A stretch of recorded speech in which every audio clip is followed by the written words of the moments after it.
tiempo de Pascua es un tiempo especialísimo.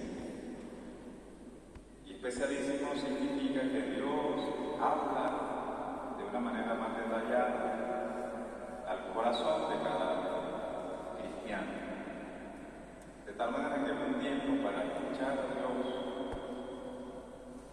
que nos mueve, que nos renueva, que nos replantea la vocación y que nos pide que le escuchemos con mayor detenimiento.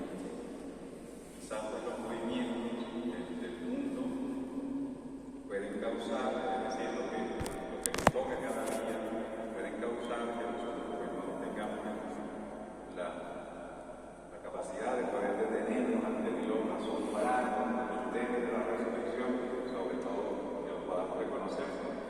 Sin embargo, pues Dios nos va dando la gracia en este tiempo de vibrar con la fuerza de la resurrección del Señor. Eso es como lo primero, sobre todo porque vamos caminando, les repito, entrando en esta tercera semana de Pascua.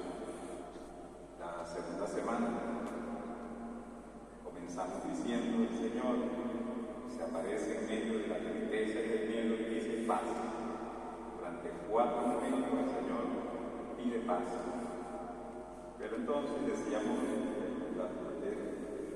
al inicio de la segunda semana, ese deseo de paz del Señor ha resonado a lo largo de los 2000 años, resonará para siempre. Pero no resuena si hace afuera, sino sigue resonando en el corazón de cada uno de nosotros.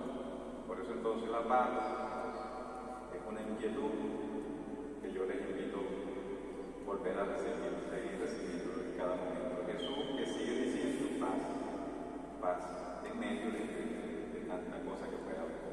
El Señor nos regala la paz para decidir mejor, para decidir bien. Ahora hoy, en pleno camino, esa figura o esa imagen